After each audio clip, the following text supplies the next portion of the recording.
Alô, por favor, novamente. Se estão ouvindo, avisem pelo chat.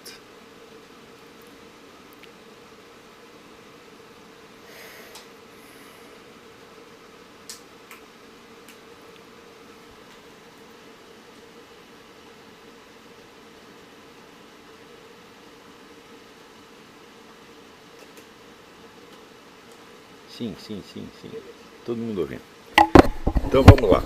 Boa noite a todos, sejam bem-vindos. Ao longo dessas aulas eu tenho insistido que a raiz de todos os problemas do Brasil atual são resultado da destruição da alta cultura no país. Nunca será demais insistir nesse assunto, porque a esfera da alta cultura é aquele conjunto de pessoas que leram os mesmos livros, compreendem as mesmas palavras, têm um vocabulário, um domínio de vocabulário mais ou menos similar, têm acesso ao mesmo corpo de fatos e conhecem as mesmas correntes de ideias, os mesmos valores civilizacionais, os mesmos critérios do certo e errado, do verdadeiro e falso, etc, etc. E por isso mesmo podem levar uma discussão frutífera sobre qualquer assunto. Quando os debates se transferem para a esfera propriamente política, ou mais especificamente parlamentar, isso é um resumo, é um recorte da discussão mais geral que se desenrolou na esfera da alta cultura.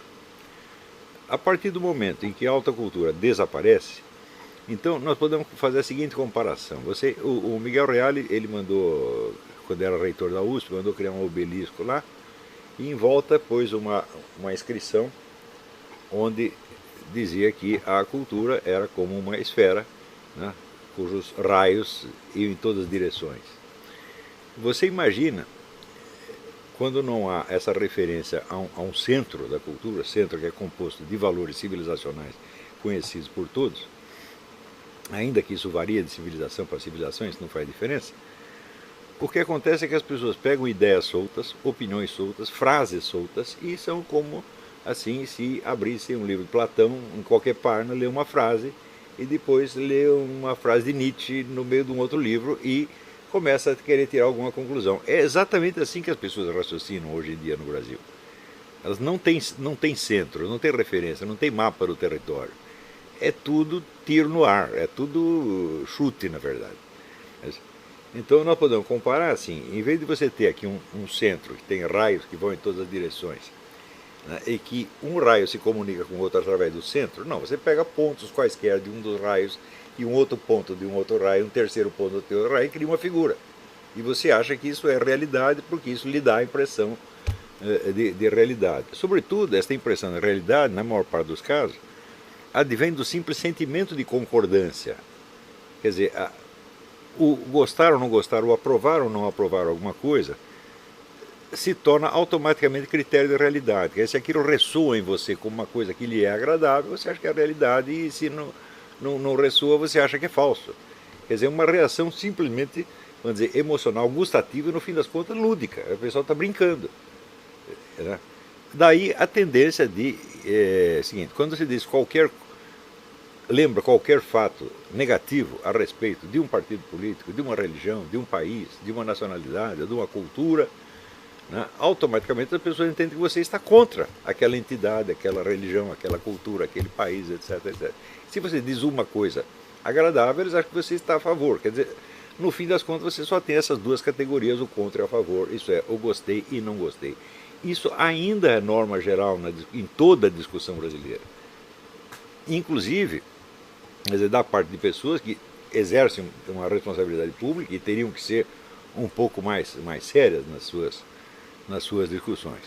Então vocês imaginam o que pode acontecer quando alguém, por exemplo, lê essas minhas notinhas do Facebook. Eu já expliquei que eu uso o Facebook como uma espécie de um diário, onde vou colocando ali apontamentos que são impressões do momento. Essas impressões, elas naturalmente podem ser contraditórias, por quê? Porque as coisas têm vários aspectos e esses aspectos não combinam entre si. À medida que você vai acumulando notas, tá certo? Você está seguindo mais ou menos o método aristotélico das definições. Quer dizer, você tem as várias notas, quer dizer, aquilo que você notou, tá certo? E você as articula de algum modo, de tal maneira que reflita a estrutura do objeto. Na verdade, a estrutura de qualquer objeto se compõe de feixes de contradições. É só quando você tem um sistema de contradições montado em torno de um objeto, de uma questão, de um fato, é que você sabe de que se trata. As contradições, por sua vez, podem surgir de pelo menos dois lados. É a divergência entre os pontos de vista dos vários observadores, quer dizer, você olhando a coisa de vários lados, você tem impressões distintas, e outra coisa, ou em segundo lugar, podem aparecer de aspectos contraditórios do próprio fato ou situação. Se você não tem o feixe de contradições, você não tem nada. É preciso que as contradições se acumulem e se articulem, né, até você chegar, vamos dizer, uma espécie de contradição intolerável. Quer dizer, é tanta contradição que você não aguenta mais. É só aí que o perfil do objeto começa a aparecer, quando você nota que as contradições que você repara começam a ser repetitivas. Ou seja, de certo modo, o conjunto de contradições que forma aquele objeto e que o localiza no corpo geral do ser, né, chegou ao seu esgotamento. Não há mais perguntas, não há mais dificuldades que possam ser colocadas com relação àquele objeto, então você aí tem uma certeza razoável de que você o conhece. Quando se trata de uma situação complexa, por exemplo, uma situação política, histórica, cultural, etc., etc., bom, o número de notas pode se avolumar indefinidamente. E eu sempre uso este método, eu vou colocando ali, né, as notas, os aspectos que eu reparei, esperando que, mais dia menos dia, eles comecem a se articular num todo coerente. Quando eu articulo num todo coerente, eu fecho isso no artigo. É muito simples. Isso quer dizer que o que você leu no Facebook sobre isso ou sobre aquilo nunca é a expressão da minha opinião terminal sobre algo. Se há uma coisa que nós temos que abdicar, é justamente de ter opiniões pontuais sobre pontos soltos. Esses pontos soltos são sempre ilusórios, são sempre só aparências. Isso quando não são meras palavras. Por exemplo, quando surgiu a discussão pró e contra intervenção militar, eu ficava espantado com o número de pessoas que ignorava totalmente o que pudesse ser uma intervenção militar e que, no entanto, tinham uma posição contra e a favor. Eu digo, bom, tentemos imaginar o que é uma intervenção militar. Né? Por exemplo, se intervenção militar constitucional não é um golpe, eu digo, bom, você está falando na esfera adjetiva, você está qualificando a coisa, mas a categoria da qualidade não é a mesma da substância. Se você diz que uma coisa é boa ou ruim, que ela é legal ou ilegal, você ainda não disse o que é substantivamente, realmente, como se dá e o que é uma intervenção militar na realidade. Né? Então, eu digo, vocês, por exemplo, vocês já pararam para pensar o número de discussões que é preciso haver no Estado-Maior antes de que seja tomada uma decisão desse tipo? E vocês já tentaram imaginar que tipos de questões se levantam nessas discussões de Estado-Maior? Então, eu vi que ninguém tinha nem pensado nisso. Eles só pensavam se uma intervenção militar qualquer que fosse era legal ou ilegal, se era conveniente ou inconveniente. Eu digo, mas como é que eu vou saber se é conveniente ou inconveniente se eu nem sei o que é? Então, nós temos alguns exemplos de intervenções militares acontecidas neste e em outros países, tá certo? E nós temos alguma ideia da complexidade da coisa. Então, em primeiro lugar, uma intervenção militar vai desalojar os governantes e colocar outros. Agora, muito bem, o governo não se constitui de uma pessoa nem de duas, ela é uma série de círculos concêntricos que começa, vamos dizer, na presidência da República e vai terminar no último vereador do interior. Quantos desses você precisa remover para você criar uma mudança efetiva na situação? Ou seja, é o problema que apareceu em 64 da lista dos caçados. Começou a lista que tinha 10, terminou no 3 mil, 4 mil, 5 mil, 10 mil. Então tem este problema. Quem que nós vamos remover? Tá certo? Desses que nós vamos vamos simplesmente remover do cargo, ou nós vamos caçar os seus direitos políticos, ou seja, impedir o seu retorno à vida política. E por quanto tempo? Vocês veem que daqueles que foram caçados, tiveram seus mandatos e direitos políticos cassados em 1964, todos retornaram, mais dia menos dia. Todos retornaram e estão todos aí, são os donos, são os reis da cocada preta. Né? Então, isso quer dizer que a suspensão dos seus direitos políticos teve um efeito temporário. e em grande parte um efeito negativo, porque se espalharam pelo mundo e começaram a fazer uma tremenda propaganda contra o governo local. Eu me lembro até no começo, nas primeiras semanas, o governo mandou o Carlos Lacerda para Paris para ele dar umas entrevistas explicando o que tinha acontecido. Ele se saiu muito bem naquele momento. Mas eu digo, mas, bom, se você pensar assim, quanto tempo durou depois o esforço do governo militar para se explicar para o mundo? Ele acabou ali mesmo. E a campanha contra ele continua aumentando, aumentando, aumentando. Em parte com uma divulgação de fatos reais e em 90% com lendas urbanas, evidentemente. Então, você imagina só este aspecto, o que nós vamos fazer na escala internacional se tomarmos o poder, mesmo que seja por uma semana. Vocês viram o que aconteceu em Honduras. Que tiraram o presidente e no dia seguinte havia uma pressão internacional monstruosa. Tiveram que fazer novas eleições e nas eleições se elegeu um adepto do presidente anterior. Então, quer dizer, é como você diz, o golpe que não houve. O golpe foi neutralizado de alguma maneira. Então, eu penso assim, algum desses entusiastas ou inimigos da intervenção militar chegou a pensar no que ela é concretamente? Não. Bastou a palavra. Então, é esse famoso mecanismo brasileiro no qual você tem uma palavra e a palavra corresponde a uma emoção. O objeto a que a palavra deveria se referir não comparece de maneira alguma. É o efeito imediato, o efeito emotivo imediato da palavra.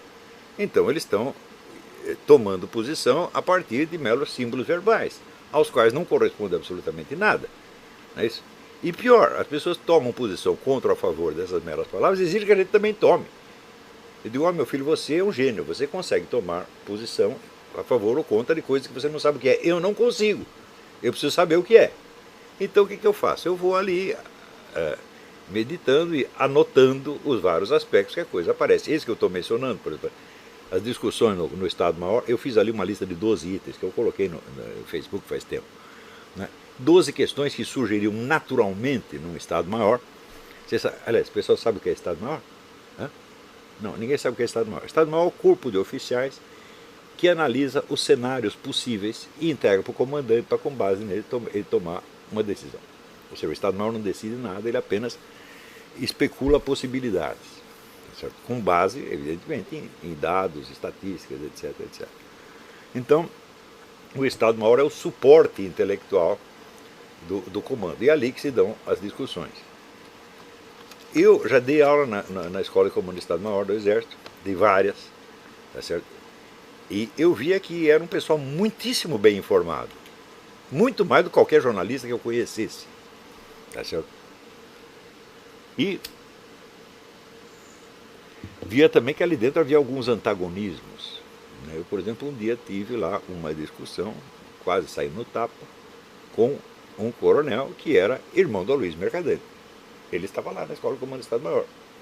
Ele naturalmente não era simpático a mim, nem a nada que eu pudesse representar. Ele tinha boas informações sobre o estado de coisas, mas ele tinha lá as suas posições. Havia outras pessoas também com essas posições ali. Se você me perguntar, dos oficiais que ouviram você, quantos eram contra e quantos eram a favor? Eu não tenho a menor ideia.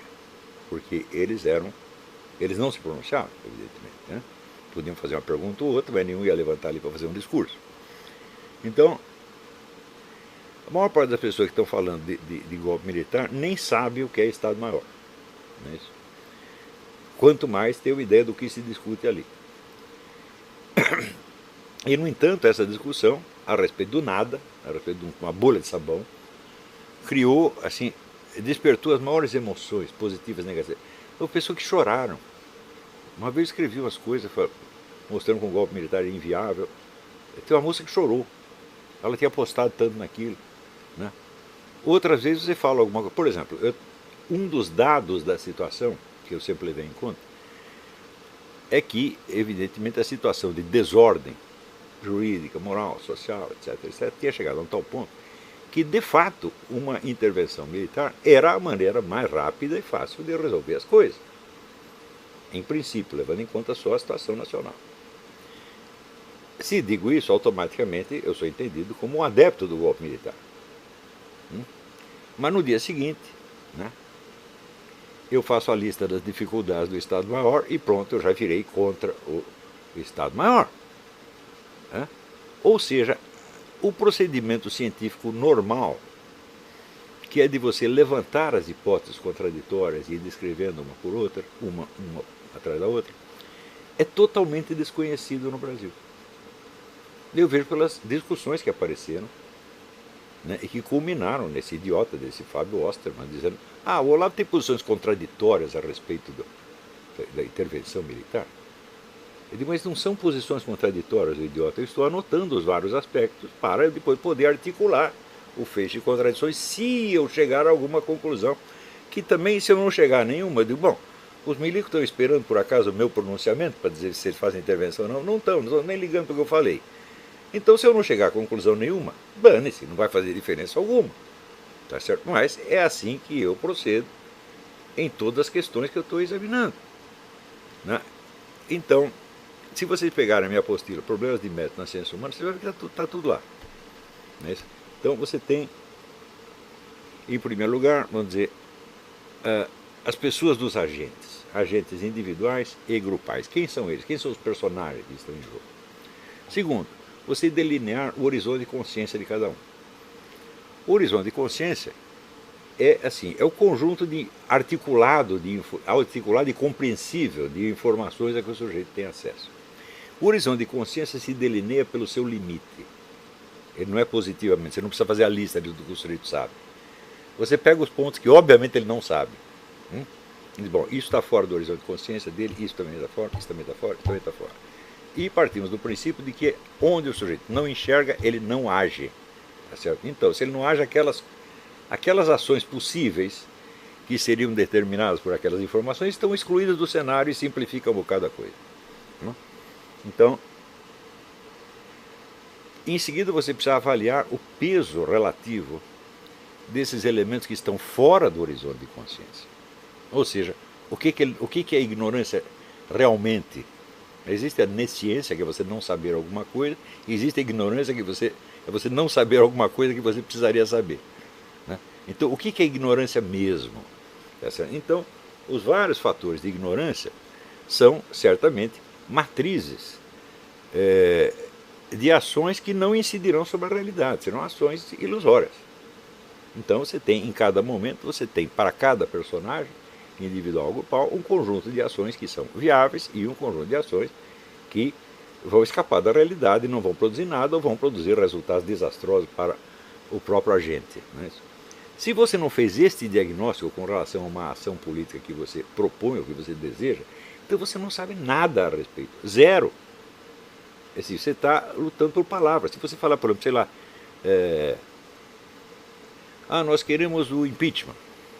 Eu digo: bom, a palavra impeachment significa muitas coisas diferentes e, no contexto atual, concreto, ele pode ter resultados absolutamente desencontrados. Então, a primeira noção de impeachment, a primeira mais popular e mais imediata, é de que o impeachment é o primeiro passo para estourar o balão do poder petista e do poder do Foro de São Paulo. Essa é a primeira noção. Se você pegar as massas que saíram às ruas, né, em março e em setembro, essa é a ideia que eles queriam, porque todos estavam gritando fora PT, fora Foro de São Paulo e não apenas fora Dilma. Não é isso? E desses havia uns 20 ou 30% que clamavam por intervenção militar. Então, nós podemos dar por pressuposto que a opinião das massas nessas duas manifestações era contra todo o esquema comunopetista que tomou conta do país, contra todo ele. E o impeachment seria um aspecto disso. Logo em seguida, aparece uma segunda versão do impeachment. É o impeachment como substituto do conjunto de medidas. Ou seja, não falamos em fechar a Folha de São Paulo, não falamos em fechar o PT, não falamos em botar o Lula na cadeia, nos concentramos no impeachment, vamos nos livrar da Dilma. Bom, já é uma versão diminuída, evidentemente. Tendo-se em conta que a eleição na qual a dona Dilma se elegeu foi feita pela Smartmatic, tendo só 23 pessoas tendo acesso à contagem de votos, então sendo, obviamente, uma eleição sem transparência, uma eleição 100% inválida sob qualquer aspecto que você examine, né?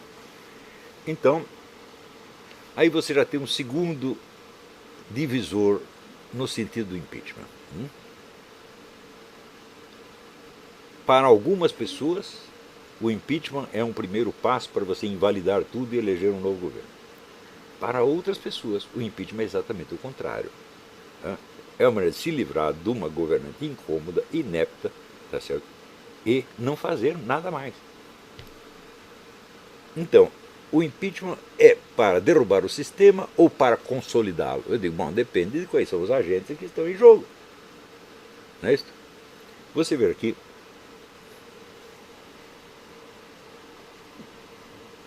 Quando surgiu a ideia de pedir impeachment, veio logo em seguida a ideia da tal da marcha para Brasília. Eu achei que era uma coisa... Bom, em primeiro lugar, quando estourar... Fazer um parênteses aqui. Quando estouraram as manifestações de rua, eu já achei que aquilo era uma espécie de ejaculação precoce. De cara. Falei, bom, nós vamos ter que de algum modo ajudar. Eu não posso recusar a minha ajuda a isso aí, tá certo? Mas, que é uma ejaculação precoce, é. Por quê? Não completamos a restauração da alta cultura. Portanto, não temos uma liderança cultural. Portanto, não temos uma liderança política. Ponto. É muito simples, né? Primeiro você cria uma elite cultural, essa elite cultural trabalha durante muito tempo e daí aos poucos, com sorte, vão surgindo verdadeiros líderes políticos. Capazes, informados, certo? Capacitados para uma ação efetiva. Então, falando, não tem liderança, não tem nada, não tem nem mesmo liderança cultural ainda. Nós temos um projeto de liderança cultural que são vocês. Porque não há mais ninguém. Ninguém mais está tentando restaurar a alta cultura no Brasil. A não ser que seja o Renato Janine Ribeiro, né, e talvez a Realizações. Né, esses são os grandes renovadores da cultura brasileira. Tá certo? Mas, na verdade, só tem vocês, não tem mais ninguém. E, evidentemente, tem uma série de cursos e blogs etc., que apareceram em torno deste curso e que tem um efeito multiplicador. Tá certo?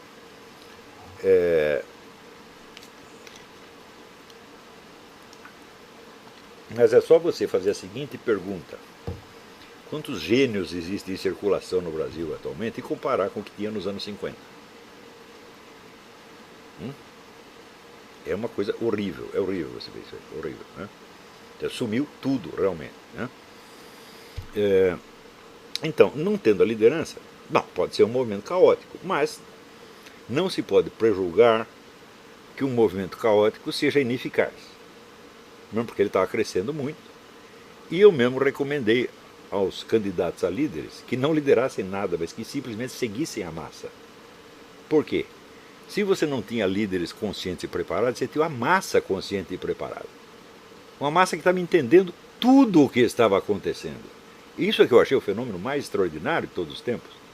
Você via qualquer Zé Mané da rua, entendia qual era a ligação, por exemplo, entre a roubalheira e o Foro de São Paulo, a roubalheira e o processo revolucionário, a roubalheira e o bolivarianismo. Todo mundo entendia isso. Estava claro para todo mundo. Embora a mídia jamais falasse dessas coisas, nem na mídia nem no parlamento se falava. É pior, ninguém nas Forças Armadas falava. Eu não vi um general sair para falar do Foro de São Paulo. No máximo falavam de corrupção, sem nem entrar em muitos detalhes. É corrupção genérica, como se fosse uma condenação geral à sociedade brasileira. É uma sociedade corrupta. Isso foi o máximo que os generais falaram, o máximo que os parlamentares falaram. Depois de levar muito chacoalhão, alguns senadores, os deputados começaram até a falar um pouquinho de Foro de São Paulo. Mas é claro que se você tira o Foro de São Paulo da jogada, você não entende o que está acontecendo. Por quê? Uma roubalheira de tão larga escala não pode ser para enriquecer 2 ou 3 Zé Mané. Realmente não é possível. Tem uma coisa muito maior por trás disso. Pior ainda, existe um terceiro fator do qual ninguém fala, que é o suporte internacional mundial dado ao Foro de São Paulo e a esses governos corruptos. É ONU, é George Soros, é Rockefeller, é Obama. Né? Esse é um aspecto que nem eu mesmo analisei isso direito. Né? Mas que, evidentemente, está presente e tem de ser levado em conta. Então, Eu achei que aquilo era uma ejaculação precoce, mas não podia apostar que ia dar errado, nem que ia dar certo. Falei, então o que a gente faz? A gente ajuda, sem ter ilusão de onde a coisa vai, sem emitir diagnósticos deprimentes para não tirar o entusiasmo dos caras, mas também sem se entusiasmar muito. É isso. Quando a gente viu aquela massa de gente na rua e viu as pesquisas que davam assim, 93% da população contra o governo, e dos 7 restantes, 6 achando que o governo é apenas regular, estão reduzindo o apoio a 1%, falei, bom, o que nós temos na mão é uma revolução. Quer dizer, a massa não aceita mais as autoridades. O nível de desrespeito às autoridades chegou assim, ao supra-sumo naquele negócio dos estádios, o pessoal xingando a Dilma. É um fenômeno inédito na história do mundo, isso nunca aconteceu. Um governante pode ser vaiado. Xingado dessa maneira nunca aconteceu. E xingado por massa popular mesmo. Então, bom, nós estamos com a Revolução Brasileira na mão, quer dizer, o povo contra o estamento burocrático, como diria o Raimundo Fauro, né?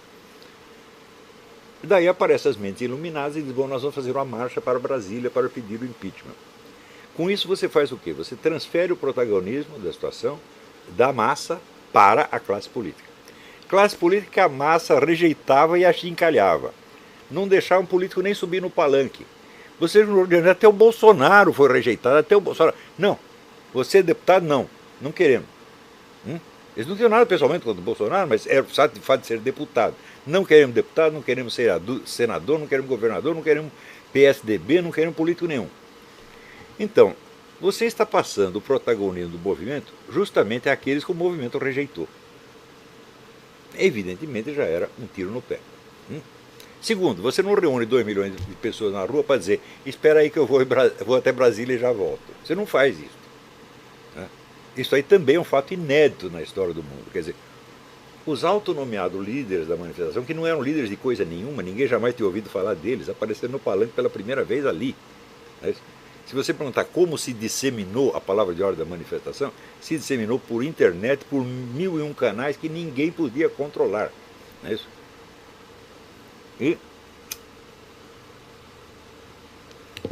Então, a partir deste momento que houve a marcha para Brasília, o que aconteceu? Você despertou as ambições da classe política. Bom, nós vamos pegar o protagonismo da situação, nós vamos resolvê-la e nós sairemos todos bem. A classe política em geral. Mas dentro da classe política havia um subsetor que são os tucanos e uma boa parcela da esquerda, PSOL, etc, etc. Isso é a nossa chance. Então nós podemos criar uma nova versão do impeachment, onde nós reescrevemos a história do movimento e, em vez de vinculá-lo a uma revolta geral do povo contra PT e Foro de São Paulo, nós a reinserimos historicamente na tradição esquerdista das diretas já, do Fora Collor e assim por diante. Vejam os discursos do senhor Miguel Reale Júnior e do FHC nos últimos dias, que é exatamente isso. Eles estão criando uma modificação total do panorama histórico e inserindo esse movimento justamente na tradição que ele abominou.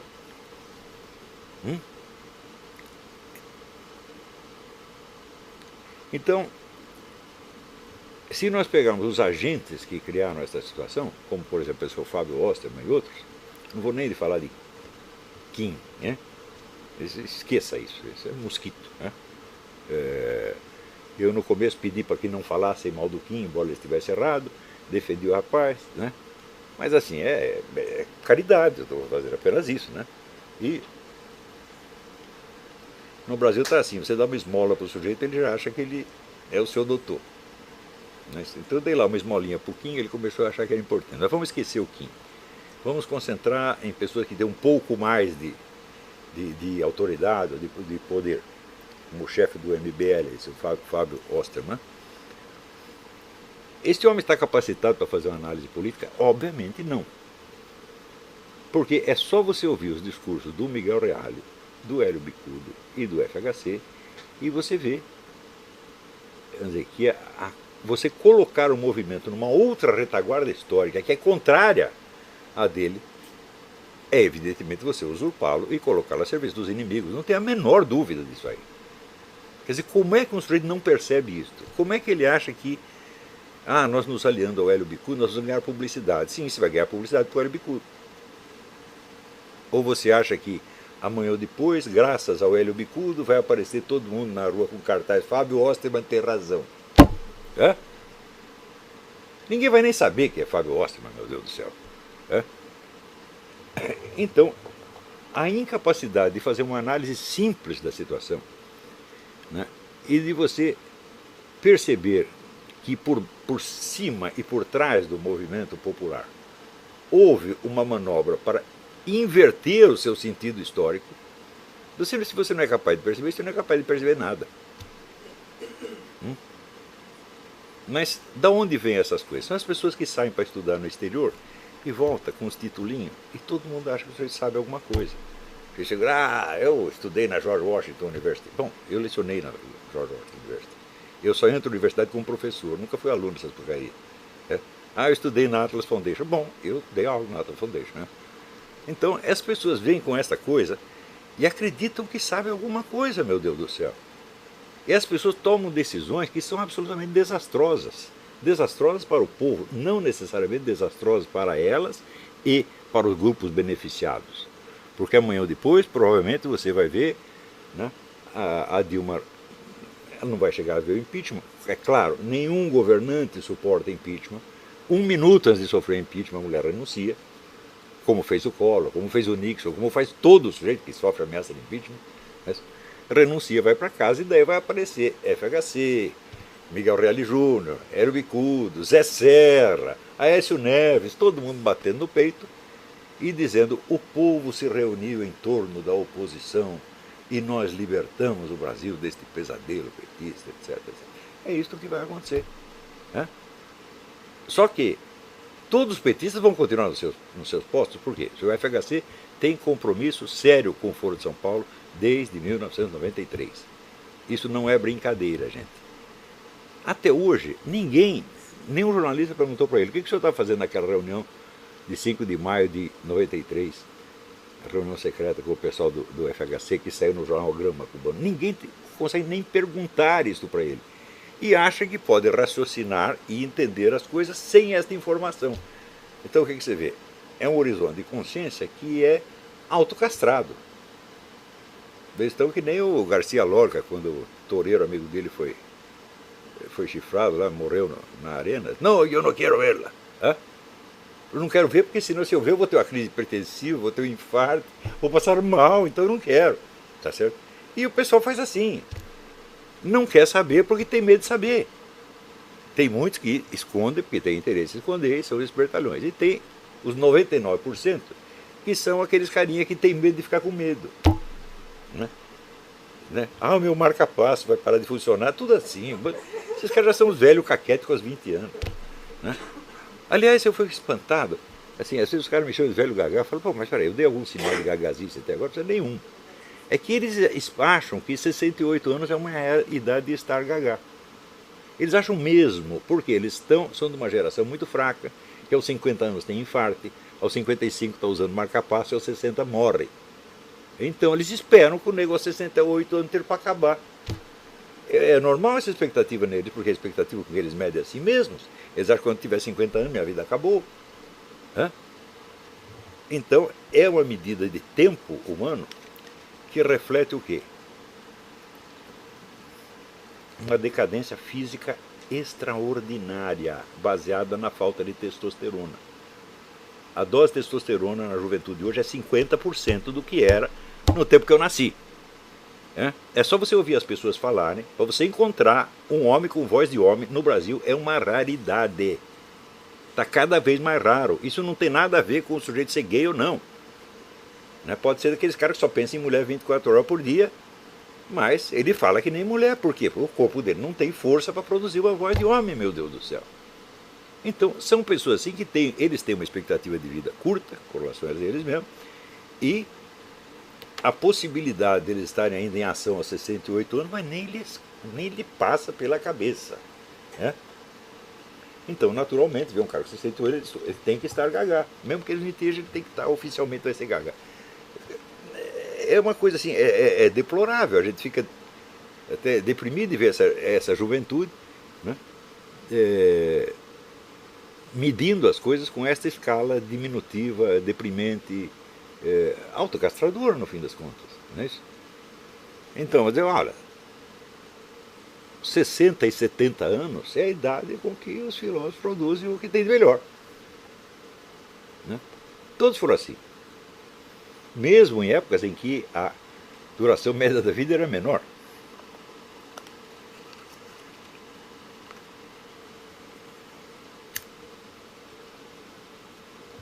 Então, daí eu pergunto assim, pessoas que têm, até mesmo com relação à vida biológica, têm uma expectativa diminuída e falsa, no fim das contas, e que não percebem que essa expectativa diminuída e falsa é porque eles tomam a si mesmos como réguas e eles são diminuídos e falsos. Então esse sujeito não tem a menor ideia da sua situação na vida. Está completamente alienado, fechado dentro de uma ilusãozinha, e o que quer que ele pense sobre a política será igual. Então, agora você imagina um jovem desse aproximando-se de um cara de uma outra geração, político, que fala grosso, é homem, né? E é um safado, barraposa velha. O político come esse rapaz no café da manhã e palita os dentes com os ossinhos. É óbvio isso aí. Então, você imagina a cabeça de um FHC, a complexidade da cabeça. O FHC é alguma coisa de ciência política que ele entende. É isso. Ele é capaz de pegar uma situação e ver as contradições que tem ali, e é capaz de jogar com as contradições. Pior ainda, até o Lula é capaz de fazer isso. Mas essa molecada que está aí bancando o líder, eles não são capazes de fazer isso de jeito nenhum. Eu fiquei muito impressionado com esse negócio desse Osterman dizer, o Olavo deu opiniões contraditórias sobre o golpe militar. Eu falei, escuta, mas essas duas opiniões contraditórias, na verdade, eu dei 50. Né? Todas elas são contradições porque são problemas, evidentemente. Eu estou tentando montar o quadro. Eu até agora não tenho nenhuma conclusão sobre o negócio de golpe militar. Né? Se eu tivesse, eu teria escrito um artigo fechando o diagnóstico, mas não consegui fechar ainda. Por quê? Falta informações. Você saber o que se passa dentro do Estado-Maior é muito difícil. Só quem está lá dentro é que sabe. Então as discussões militares às vezes ecoam um pouco nas discussões do clube militar. Às vezes. Mas eu já estive nos dois lugares e posso lhe garantir o que se pode falar dentro do clube militar, uma coisa que se pode falar dentro do Estado-Maior é outra coisa. Dentro do Estado-Maior se pode falar qualquer coisa. A discussão é 100% livre. Num clube militar não, tem certas coisas que já não deve falar, não pega bem, você já tem um problema de opinião pública. Não é uma discussão científica. É do Estado-Maior, pretensamente científica pelo menos.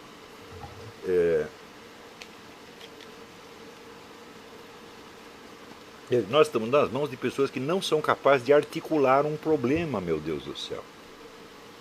E isso aí é regra geral. Mas eles estão lidando com outras pessoas de outra geração que essas sim sabem articular um problema e sabem o que fazer.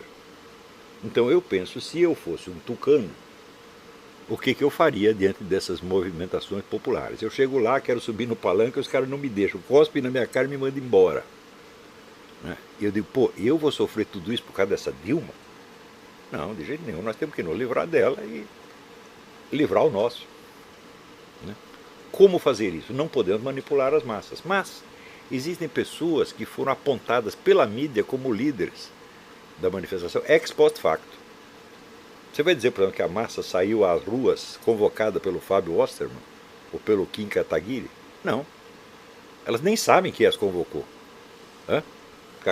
A palavra de ordem se espalhou na internet, foi uma coisa de louco, muito rapidamente. A pessoa mais popular que havia ali era o Lobão. O Lobão gritava, vem pra rua, todo mundo ia. Então o único sujeito que poderia posar como líder se quisesse seria o Lobão. Fui eu que convoquei. Foi a minha voz que chegou neles. Os outros não, os ilustres desconhecidos. Eu também não posso ser apontado como líder, porque eu não gritei vem pra rua, eu só me limitei a observar e falar, se precisar de alguma coisa, eu dou uma forcinha aí, de longe. E além disso, disputar a liderança dessas coisas seria um absurdo para mim, porque política é uma atividade que você deve iniciar aos 20 ou aos 30 anos, aos 40 no máximo. Não é isso? Já existiu o caso de pessoas que começaram a carreira política aos 40 anos, mas depois dos 40, ninguém. Absolutamente ninguém. Então, para mim não está na hora. Eu já estou fora disso aí faz tempo. Mas, uma coisa que me chamou a atenção é o seguinte: naquelas passeatas havia milhares de pessoas com cartaz Olavo tem razão. Então, bom, se tem alguma pessoa que funcionou como símbolo, não como líder, mas como símbolo da manifestação, fui eu. Não é isso? Não tinha mais ninguém. Não tinha ninguém nem com o cartaz do Lobão. Muito bem o cartaz de Fábio Osterman, nem Kim. Só tinha uma figura, que era eu. Deu muito bem. Daí você vê, a mídia vai entrevistar quem? Este? Não. Pega um cara chamado Kim, ou outro, pessoas insignificantes, e faz deles os líderes. Foi a mídia que fez isso. A população não os conhecia, se tornaram conhecidos depois do movimento, graças à mídia. Foi um efeito circular. Não é isso? Então, prepara esses meninos para que eles sejam comidos pela elite tucana. E eles foram comidos. Então, aí, você vê o Paulo Giraldelli dizia o seguinte: esse negócio de pedofilia não tem problema nenhum, porque são os meninos que querem dar para os adultos. Essa teoria é falsa, mas na política ela é real. São os menininhos que vão tudo lá em Brasília oferecer as bundinhas para os políticos. É ou não é? Estou mentindo? Então, para poder ser comido por pessoas ilustres, como Hélio Bicudo, Miguel Reale Júnior, Fernando Henrique Cardoso, Zé Serra, Aécio Neves, entendeu? Então é uma coisa tão obviamente impotente, fraca, autodestrutiva, tá certo? E moralmente condenável, que nem precisa continuar analisando, está na cara. Agora, por que isso acontece? Acontece porque as manifestações de março e setembro foram ejaculações precoces. Você, obviamente, não tem líderes preparados. Não tem ninguém. Se aparecer com um líder verdadeiro ali no meio, a mídia não ia falar dele de jeito nenhum. Você veja, você lê, examina os jornais, a mídia dos anos 1915, 16, 17, você não vai ver o nome de Lenin. Nunca aparecia. Apareceu depois do fato consumado. E, no entanto, era ele que estava por trás de tudo. Tanto sabiam. O próprio governo alemão sabia que era ele que estava por trás. Por que o governo alemão não foi contratar Trotsky ou outro qualquer? Foi contratar o cara certo, porque sabia quem é que estava mandando. Não. Agora, você acha que o governo alemão, alguém era ele idiota de se guiar por informações da mídia? Não, o governo tem seu próprio serviço secreto, ele tem suas próprias informações. E ele sabe quem está mandando. Então, quer dizer, se houvesse um líder verdadeiro ali, ele teria desaparecido da mídia. Como esses meninos tudo apareceram na mídia, falaram, não, a mídia os fez, ex post facto, para poder ter os instrumentos de manipulação necessários, já que não pode manipular a massa. Você não tem acesso à massa. Você acha que se o Zé Serra convocar uma passeata amanhã, quantas pessoas vai ter? Vai ter menos do que na passeata do MST. E todo mundo que vai lá vai jogar tomate nele. O Aécio Neves, bom, ele quase chegou a ser um herói nacional, mas ele preferiu ser mais um puxa-saco oficial. Tá certo? Então, ele está queimado completamente. Todos esses estão queimados.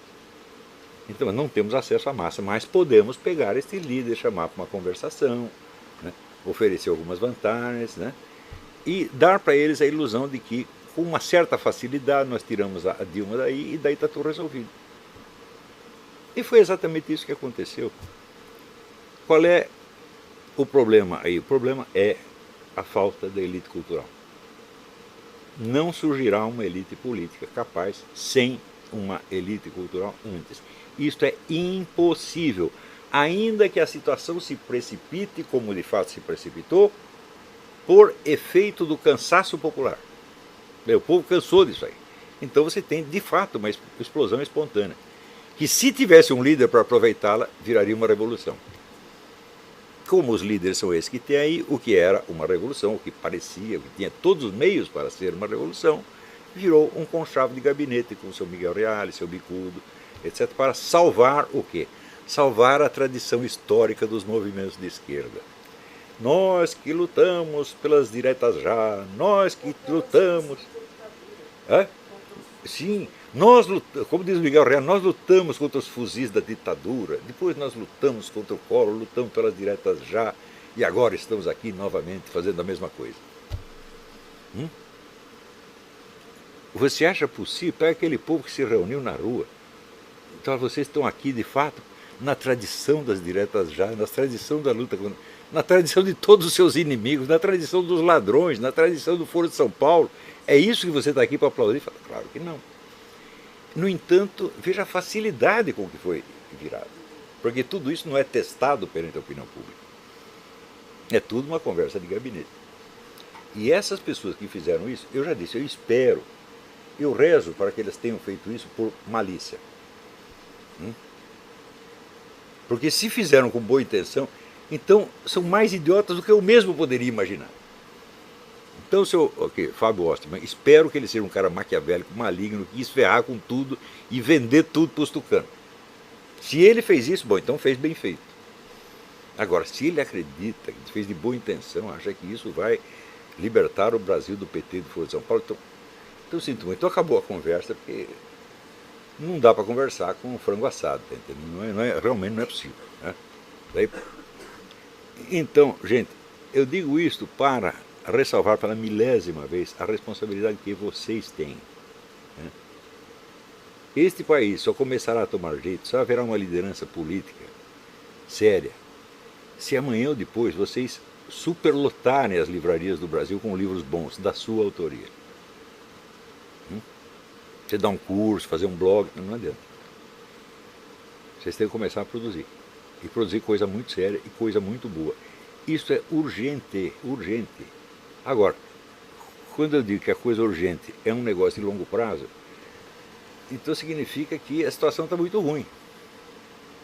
Não é só, precisa arrumar um tratamento já, mas o tratamento vai levar 3 anos para chegar. Então, essa é a situação. Então, enquanto isso, você vai ter que fazer uma coisa importantíssima que se chama sobreviver. Aí você tem que ser como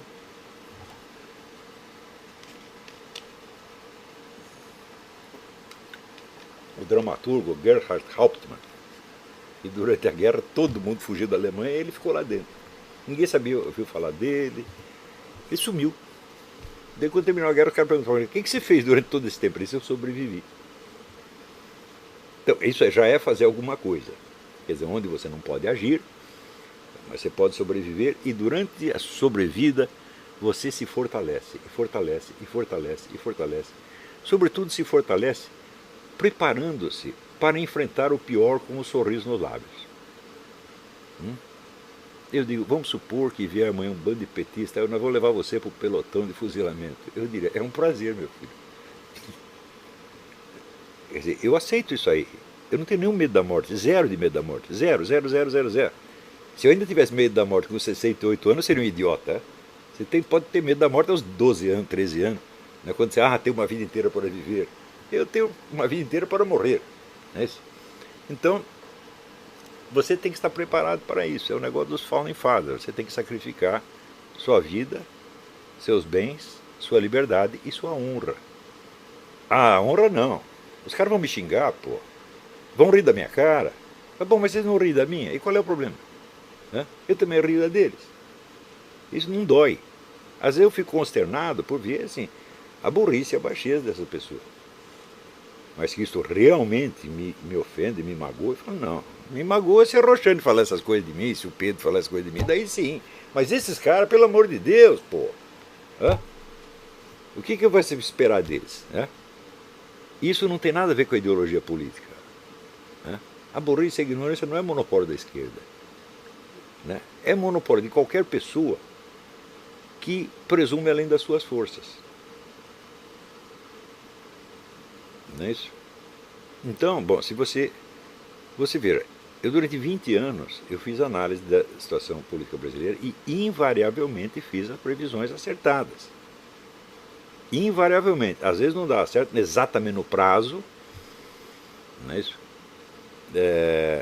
Por exemplo, numa das eleições eu disse que o PT criaria um sistema de controle total da opinião pública.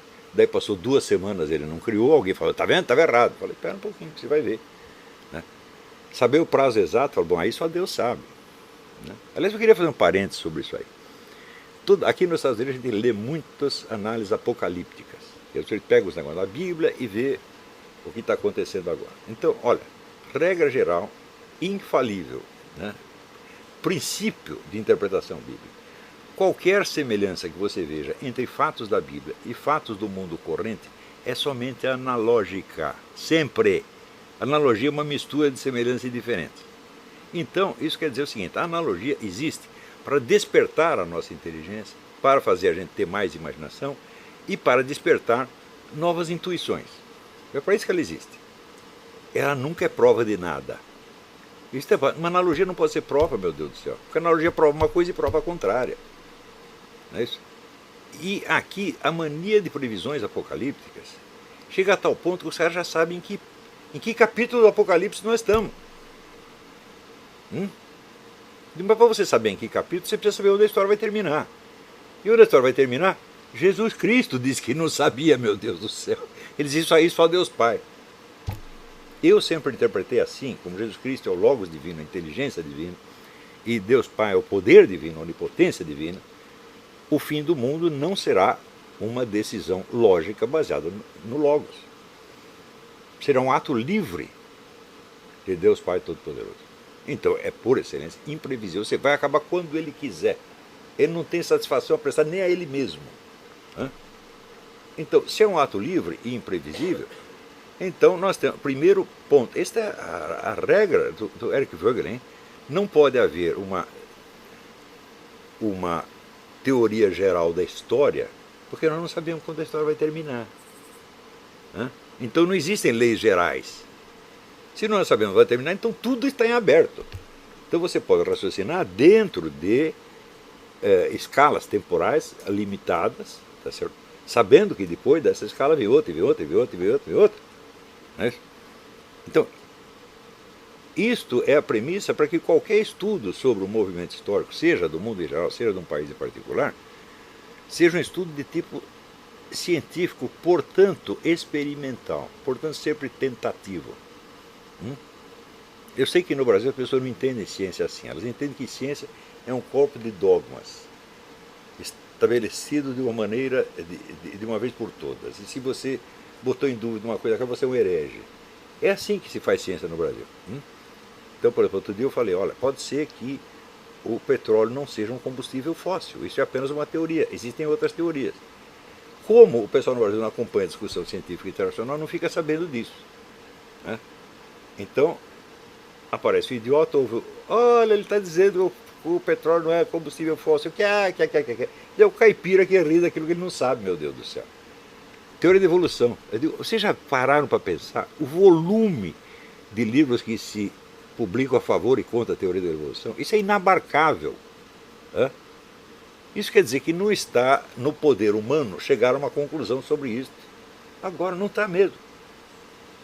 Porque você leu, eu li 400 livros, bom, daí o cara publicou o 400º e tem uma prova que você não conhecia, mudou tudo.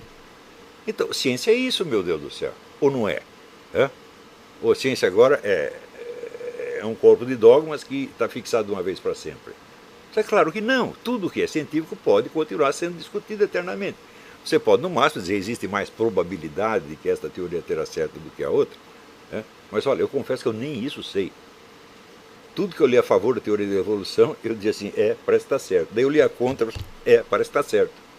E olha, eu não sou nenhuma besta quadrada, Então eu digo, bom, se eu estou no estado de inconclusividade, não há vergonha nenhuma você também estar no inconclusivo. O petróleo é um combustível fóssil, eu falo, olha, até onde eu li, pode ser que seja, pode ser que não seja.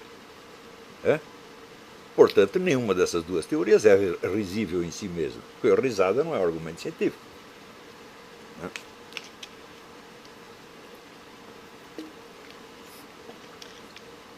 E assim por diante. À medida que você estuda a história, e olha, eu acho que eu estudo muito mais história do que filosofia. Os livros de filosofia que vale a pena ler são poucos. Mas Os de história são muitos, toda hora aparece coisa nova. O sujeito não vai ser um grande historiador para ele descobrir alguma coisa que os outros não sabiam.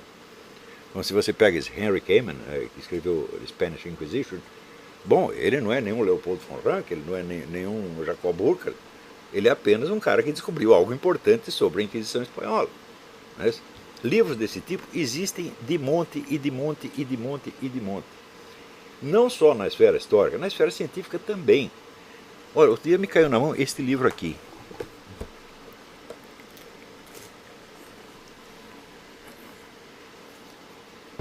A Teoria Lunar Esquecida de Newton. Então, o cara descobriu todo um aspecto das investigações de Newton que ninguém conhecia, nunca ninguém tinha ouvido falar. E, no entanto, estava tudo lá nos escritos de Newton. Ele fez tudo sobre o ano lunar. Coisas como essa aparecem a toda hora. Sem contar aquelas que não apareceram agora, mas que você só ficou sabendo agora. Eu sempre soube, por exemplo, que tinha havido uma vasta campanha de difamação anticatólica e, sobretudo, anti-inquisição desde o tempo da Reforma. Eu sempre soube disso. Mas esses últimos dias, por causa de uma discussão que surgiu no Facebook, eu falei, vou ler mais coisas sobre isso, vamos nos informar. Daí eu caí de costas e descobri que a campanha tinha sido imensamente maior do que eu imaginava. Maior e mais contínua. E toda ela feita de lendas urbanas. Né? E eu acho que não tem uma pessoa no universo, pelo menos no mundo ocidental, que não tenha visto no cinema máquinas de tortura usadas pela Inquisição. Né?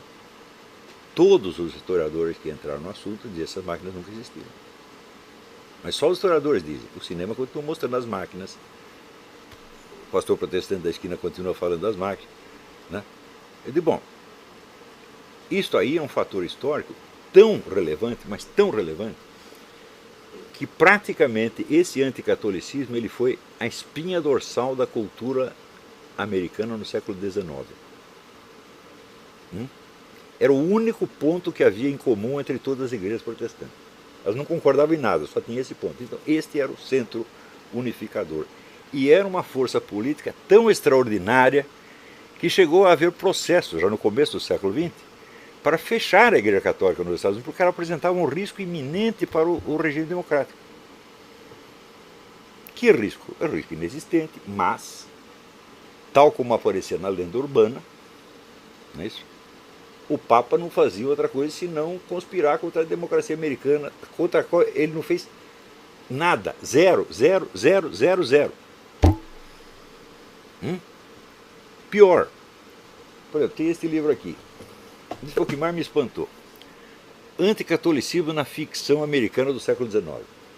A literatura de ficção americana foi inundada por esses mitos da Inquisição, né, o mito de que a Igreja Católica foi fundada por Constantino e assim por coisas desse tipo. Isso penetrou tão fundo, mas tão fundo, que chegou a afetar grandes escritores ingleses e americanos, grandes. Henry James caiu nessa. Né? Anthony Trollope caiu nessa. Né? William Dean Howells, que é um dos maiores escritores americanos de todos os tempos, caiu nessa. Né? E, na Inglaterra, Benjamin Disraeli. Benjamin Disraeli era um judeu simpático à Igreja Católica, escreveu muita coisa a favor da Igreja Católica. Daí ele teve uma discussão com o cardeal Manning a respeito da Irlanda, que o cardeal era a favor da independência da Irlanda, ele virou 180 graus e escreveu um dos romances mais anticatólicos de todos os tempos, que fez um sucesso mundial.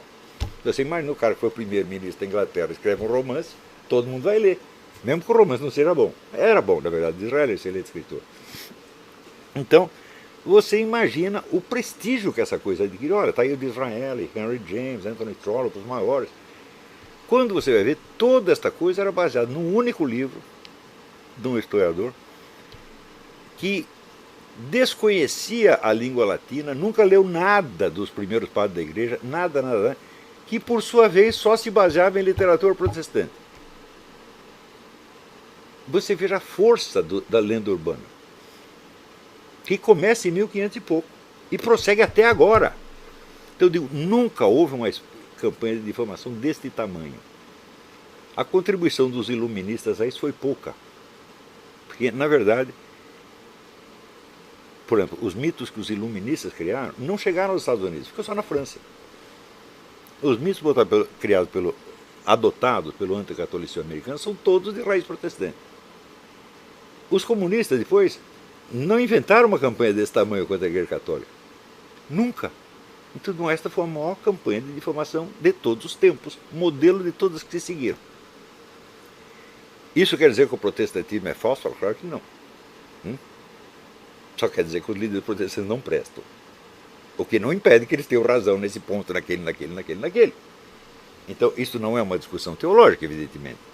Eu não estou discutindo as suas teorias, eu estou discutindo a sua conduta política. Então, coisas desse tipo, evidentemente, não precisa nem dizer que isso é interpretado automaticamente como uma guerra antiprotestante. Quer dizer, os caras movem uma guerra publicitária de 4 séculos, e daí, pelo simples fato que eu digo que isso aconteceu, sou eu que estou movendo a guerra. Bom, aí a inversão já vira delírio completo.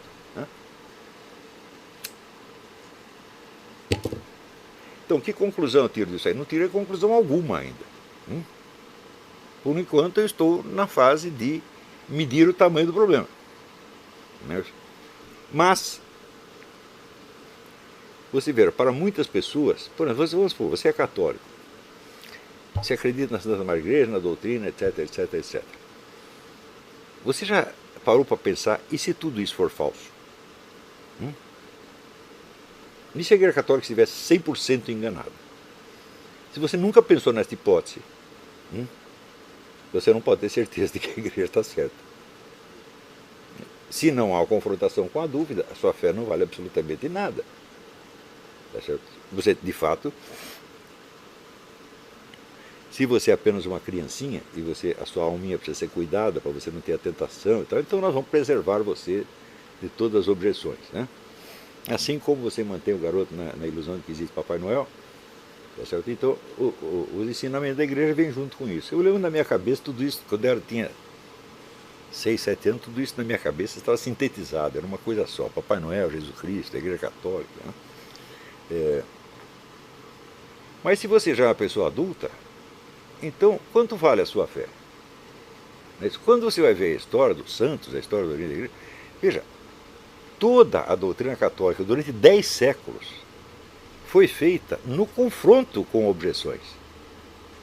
Ninguém chegou aqui, vamos formular a doutrina católica. Não, essa ideia apareceu só no tempo dos escolásticos, na verdade, século XII. Antes, era só resposta às objeções, a resposta às dúvidas. Então, isso quer dizer que toda a literatura patrística e boa parte da escolástica é discussão com ateus, com inimigos da fé, com gente ligada à religião antiga. Eles não tinham medo de nada disso. Agora, mas o Santo Ambrósio, não vou me meter com esses heréticos, senão eles vão botar dúvida na minha cabeça, eu vou ficar atrapalhado. Que nada, ele ia lá, lia tudo isso, não, vamos examinar seriamente qual é o problema. Pode ser que o nego herético, o ateu, que ele seja um sujeito sincero, e pode ser até que ele me revele algum lado da coisa que eu nunca tinha percebido. Outro dia eu botei esse conselho no Facebook. Quer dizer, depois de você adquirir os rudimentos do método filosófico, essa coisa toda, e ter alguma cultura filosófica, aí você vai se abrir a tudo, sem medo de coisa nenhuma. Você vai ficar numa confusão? Sim, você vai ficar numa confusão durante algum tempo, mas é desta confusão que vão, aos poucos, aparecendo os delineamentos de algumas certezas fundamentais, que não vão cair mais, essas não vão cair mais. Algumas dessas certezas é o que eu chamo patamares da filosofia, como por exemplo o negócio do Aperon. Quando Anaximandro diz: nós vivemos num mundo conhecido que boia dentro do desconhecido. Acabou. Alguém é capaz de refutar isso? Alguém viveu em algum outro mundo que não é esse? Nunca ninguém. Então, bom, isso aí é certeza final. Acabou. Não é isso?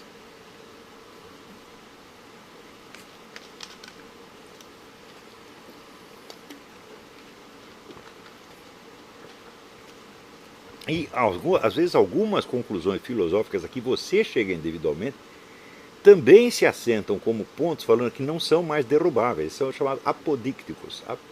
Apo quer dizer não e deixis quer dizer destruir. Então é indestrutível. Eu acho, pessoalmente, que um desses pontos é o que eu chamo de intuicionismo radical. O que é intuição? É percepção de uma presença. Né? Percepção imediata. Que é imediata? Que não tem intermediário. Né? Você dizer que as suas percepções sensíveis, percepções visuais, têm um intermediário que é o seu olho, como diria Kant, é não dizer nada. Ah, eu vejo através do meu olho. Né? Não, eu não vejo através do meu olho, é ele mesmo que está vendo. Né? Então, o olho é parte de mim, assim como a mão é parte de mim. Né? Então, a intuição é a percepção imediata de algo que está presente. Né? Pode estar presente fisicamente, como essa mesa está presente, né? Como essas pessoas aqui estão presentes. Pode ser algo que está presente na sua mente, sob a forma de um estado de ânimo. Por exemplo, você percebe que você está triste. Tem que ter algum intermediário, alguém tem que vir te informar que você está triste? Você precisa fazer um raciocínio para perceber que está triste? Não. Então, a percepção do sentimento, da emoção, é imediata também. E pode ser a percepção do seu próprio pensamento. O famoso penso logo existo, do Descartes é isso. Isso é uma intuição imediata que você tem do seu próprio pensamento. Não precisa um terceiro pensamento para mediá-lo. Claro, quando você expressa em palavras, aí você criou uma mediação. Mas essa certeza que você tem de que você existe enquanto você está pensando, bom, é uma certeza imediata, sem sombra de dúvida. Né? Conclusões que ele tira daí podem ser duvidosas, mas que isso é uma intuição certíssima, é. E pode ser a intuição de uma relação entre pensamentos que você pensou. Quando você faz um silogismo e você percebe a identidade entre a premissa e a consequência, como é que você percebe isso? É através de um outro pensamento? Não, essa percepção é imediata. Então, resultado, todo e qualquer conhecimento é intuitivo ou não é conhecimento de maneira alguma, é apenas a criação do esquema de pensamento. Esquema de pensamento que ele, em primeiro lugar, ele precisa ser intuído ele mesmo. Em segundo lugar, precisa ver se ele serve como grade ou como lente para, através dele, você perceber alguma coisa. Porque também tem isso, o nosso pensamento é necessariamente dialético. Não sei se vocês já perceberam. Você já consegue crer numa coisa sem você imaginar a coisa contrária? Ninguém consegue. Né? Se você nem imagina a coisa contrária, em que sentido faz crer? Você diz, Deus é bom. Não lhe passa pela cabeça a hipótese de que Deus é mau? Então você não sabe o que é ser bom, meu Deus do céu. Então você, num momento, você faz, vamos dizer, a hipótese gnóstica, o Deus maligno, né? o gênio mau que falava Descartes. Isso tem que passar pela sua cabeça para você poder dizer Deus é bom. Não é isso? Então a mente humana, quando pensa uma ideia, ela sempre pensa a contrária. A contrária pode anular a primeira ideia ou pode ser anulada por ela. Mas tem que passar por este negócio dialético. Ora, a intuição não é jamais dialética. Para ela só existe o sim. Não existe a intuição do ausente. Né? Você pode ter a intuição da sua percepção de uma ausência, mas não é da própria ausência. Por exemplo, a Roxane está sentada aqui e de repente eu olho na cadeira e ela não está ali. Né? Eu intuo o quê? A minha percepção de ausência. Eu não estou intuindo a ausência dela. Né? Então, a percepção de ausência é um pensamento, na verdade, não uma intuição. Então, a intuição é sempre intuição de presença. Portanto, todo conhecimento positivo é sempre intuitivo. Eu acho que, dito isto, eu posso dizer ponto final. Não tem como voltar atrás. Isso é a conclusão que eu cheguei. Não li ninguém. Né? E isso quer dizer que até uma besta quadrada como eu pode chegar a alguma conclusão final. Eu digo, bom, muito bem, cheguei a esta conclusão final. Que conclusões eu tiro daí para o restante do universo do conhecimento? Por enquanto, nenhuma. Não é isso?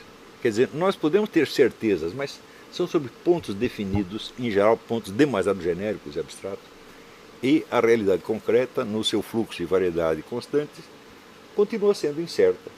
E o conhecimento dela vai requerer sempre a mesma paciência, as mesmas contradições, a mesma confusão interior, etc, etc.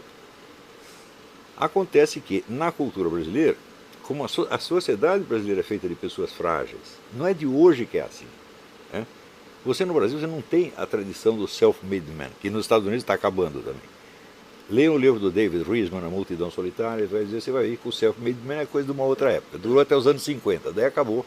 virou o organization man, o homem que precisa estar dentro do emprego, com regulamentos, etc. Ele é apoiado em todo um aparato. Então é o contrário do self-made man, né? É o homem feito pelos outros, o homem feito pelo cargo. Mas no Brasil o self-made man nunca existiu. Quando existia um, era assim, um tipo como os bandeirantes, por exemplo, os coronéis do sertão. Era um cara fortão e mal pra caramba, que dominava todo mundo e todo mundo se encolhia perto dele. Então, o povo não era constituído de self-made men. A população brasileira no século XIX era metade constituída de escravos. Né? E esses escravos, quando veio a libertação, eles ainda levaram 30 ou 40 anos para começar a ter um empreguinho. Então vivemos sempre esmagados, sempre no fundo da sociedade e, evidentemente, com medo e com incerteza. Né? Então, este medo e esta incerteza ainda estão no coração do brasileiro. Não por culpa dele, é para as circunstâncias históricas que fizeram dele assim, fizeram dele isso aí, tá certo? Então, essas pessoas inseguras, elas só tem dois jeitos de vencerem a insegurança. Né? É começar a fazer aquelas coisas mesmo das quais elas têm medo, para vencer o medo, uma por uma. Eu fiz isso desde moleque. Se eu tinha medo de um treco, eu falava, é lá mesmo que eu vou me meter, por quê? Porque eu não quero mais continuar com medo, eu quero vencer o medo. Para vencer o medo, você tem que reconhecer que o tem, em primeiro lugar. Né? E a outra maneira é você se apegar a alguma garantia externa. Essa garantia externa pode ser uma religião, pode ser um cargo, pode ser um partido político, pode ser uma ideologia, pode ser um grupo de amigos, pode ser um título universitário, pode ser qualquer porcaria, mas não é você.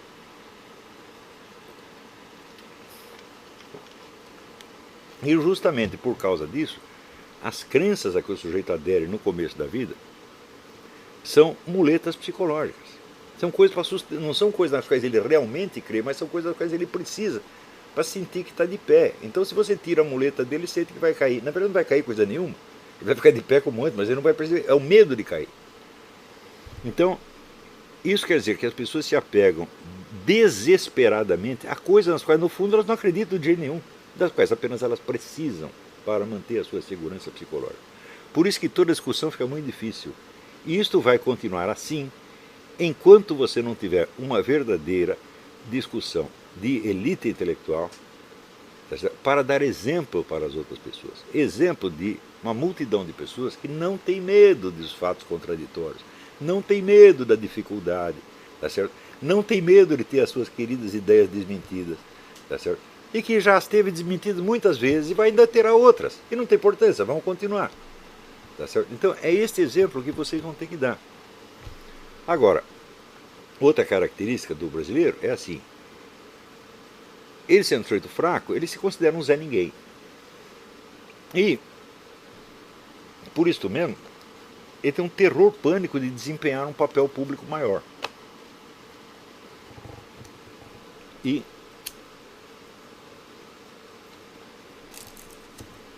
quando tenta desempenhar é através, vamos dizer, de um cargo, de uma posição oficial nas sociedades, aqui lhe dá sustentação. Ora, a intelectualidade é feita de indivíduos isolados que, sem nenhuma base em partido, em igreja, em panelinha, vai, mostra as caras e diz o que está vendo. Né? As famosas impressões autênticas de que falava o Saul Bellow. O primeiro intelectual, no sentido moderno, foi Dante Alighieri. Quem era Dante Alighieri? Era um Zé Mané qualquer, só que era um gênio da língua italiana. E escreveu um longo poema no qual ele botava no inferno meia dúzia de papas, não sei quantos príncipes, esculhambava com todo mundo, ele sozinho. E exerceu mais influência do que todos esses. Então esta força, né, isso que se chama majestas veritatis, né, é a majestade da verdade. O que você está falando é simplesmente verdade, não interessa quem é ele. Né, e ele se impõe pela majestas veritatis. É isto que você vê quando você lê os grandes clássicos da literatura. O pessoal, quando lê Tolstói, eu não sei quem foi que falou, mas lê Tolstói dizia, é como se a própria vida falasse. Então não é a autoridade do Tolstói, é a autoridade da vida, da verdade mesmo, que transparece. Mesmo que Tolstói tivesse 1000 ideias erradas, não tem problema, quando ele contava as coisas, era como se a própria vida falasse. E o que nós fazemos tem que ser assim, tem que ter autoridade da verdade que passa através de nós. Ela pode passar de uma maneira imperfeita, não tem importância. Mas enquanto não for restaurada esta majestade da verdade no Brasil, também não haverá majestade da moralidade, da honestidade, da santidade, nem coisa nenhuma. A falta de grandeza moral no Brasil de hoje é uma coisa assustadora. Assustadora. Você só vê mesquinharia, só vê baixaria, só vê picuinha. De um país de 200 milhões de habitantes, meu Deus do céu! O que é isto, porra? E quando aparece, vamos dizer, o próprio povo, porque você vê a imagem da nação através das classes falantes.